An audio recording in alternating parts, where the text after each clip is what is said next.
Hello friends, welcome to BDRT tutorial. Myself CA Abhishek and I welcome all of you to my YouTube channel. So in this video we will be covering up accounting standard 13, that is accounting for investment. Though it's a small accounting standard, but it's an important one because frequently most of the questions had been asked in the previous attempts of CA finals, CA IPCC, as well as in BCom examinations and CWA from this particular accounting standard.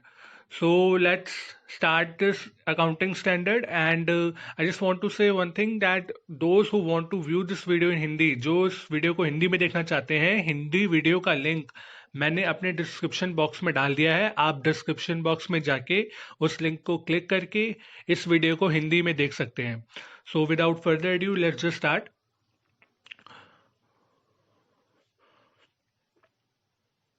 So the basic objective of this particular accounting standard is that how the accounting of investments can be done and what are the related disclosure requirements as far as this particular AS is concerned.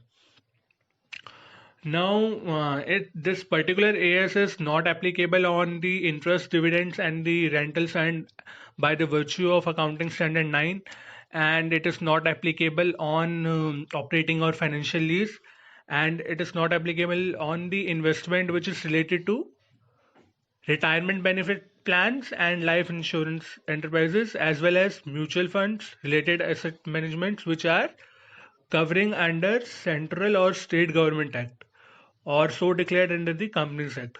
So first of all, we need to know what an investment is. So investments are the assets held by an enterprise for earning income by way of dividends, interest, rentals, for capital appreciation or for other benefits to the investing enterprise.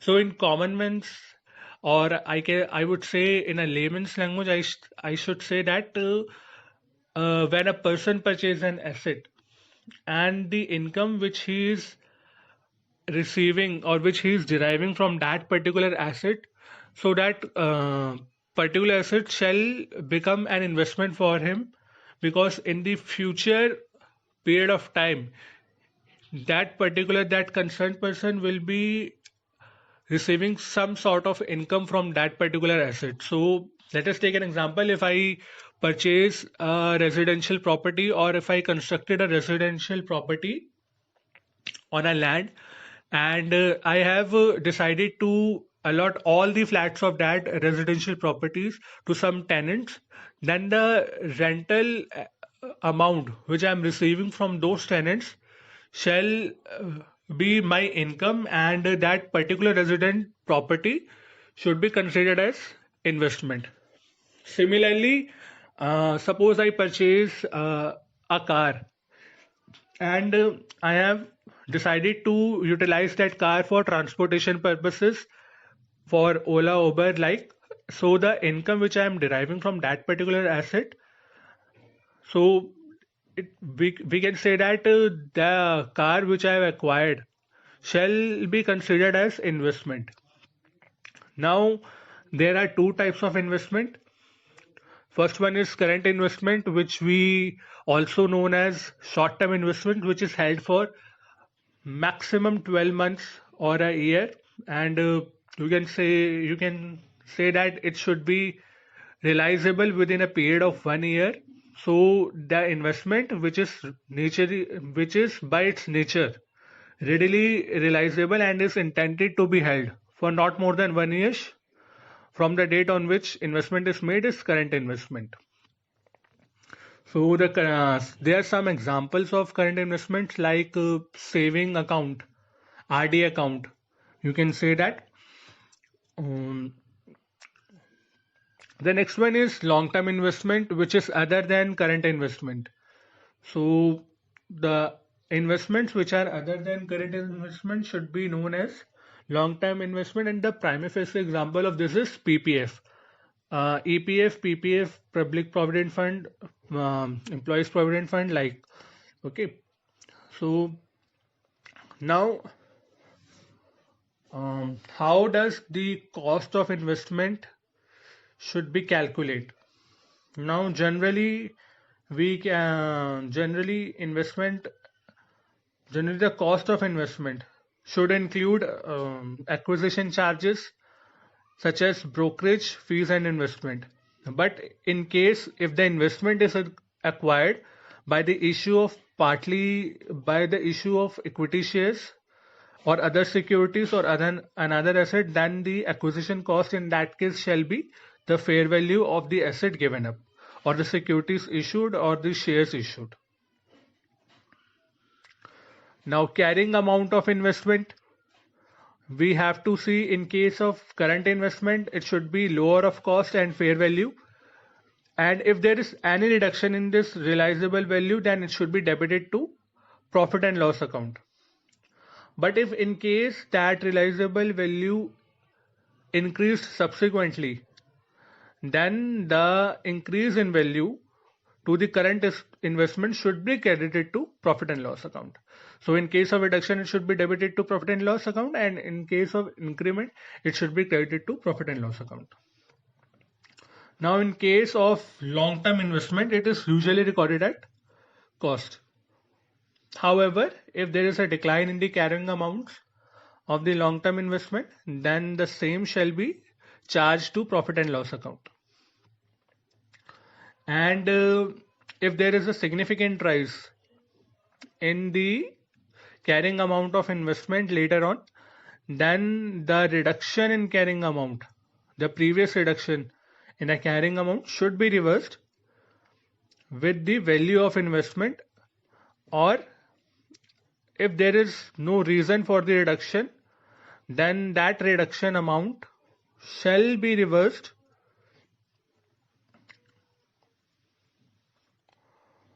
I have made an important definition of fair value just to know this concept much in a much better way. That is, fair value is an amount which could be exchanged between knowledgeable buyer and knowledgeable seller in an arm's length price. Okay. So, what should be the criteria when the investments are sold?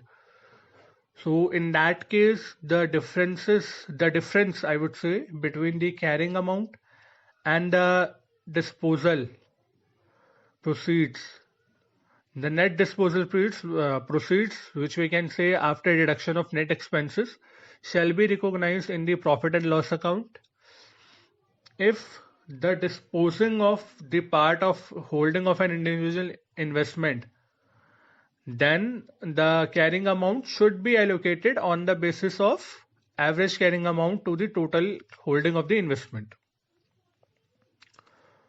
Now there comes a case, and it's an important concept in this particular accounting standard, because I have seen in most of the examinations a particular question has been asked from this particular topic, that is reclassification of investment. Suppose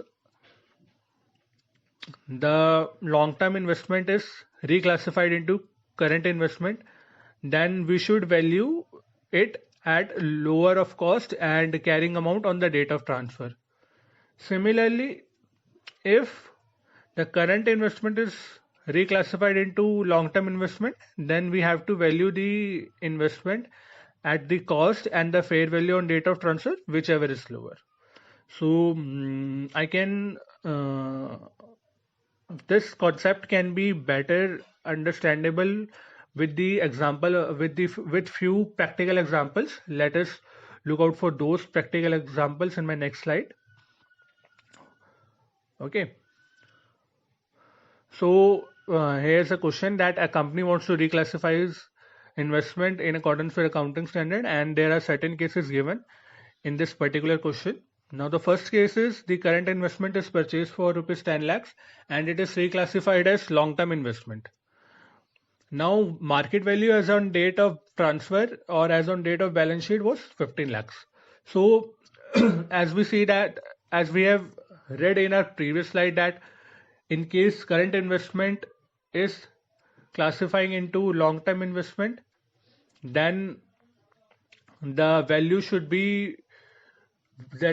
of investment should be lower of cost and fair value. No, now in this case, the lower value is 10 lakhs, so it should be carried at rupees 10 lakhs.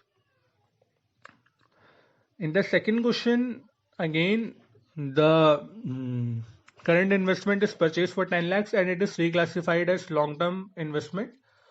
Now the market value on that particular day is 6.5 lakhs. So in that case, the value of investment should be carried out at rupees 6.5 lakhs. Okay, and the resultant difference, that is 8.5 lakhs, should be charged to profit and loss account. Now, if long-term investment is reclassified as current investment, and then in that case, lower of cost and carrying value, the value of investment, I would say value of investment should be the lower of cost and the carrying value. Now in this case, the original cost of investment is rupees 18 lakhs and it has been returned down to rupees 12 lakhs. So in that case, the value of investment should be rupees 12 lakh. Okay. Now there are certain disclosure requirements as far as this particular AS is concerned. So we have to look on to it. So there are basically 5 disclosure requirements as far as this AS is concerned. Number 1 is accounting policy for the valuation of investment. And the next one is the amounts included in profit and loss statement for interest, dividends and rental on investments. Significant restrictions on the right of ownership, realizability of investment or the remittance. The aggregate amount of quoted and unquoted securities and other disclosure as specifically required by the relevant statute governing the enterprise. So this marks to the end of this particular AS. So thank you so much guys for viewing this video. If you do like this video, please press the like button and share this video as much as possible and kindly subscribe my channel.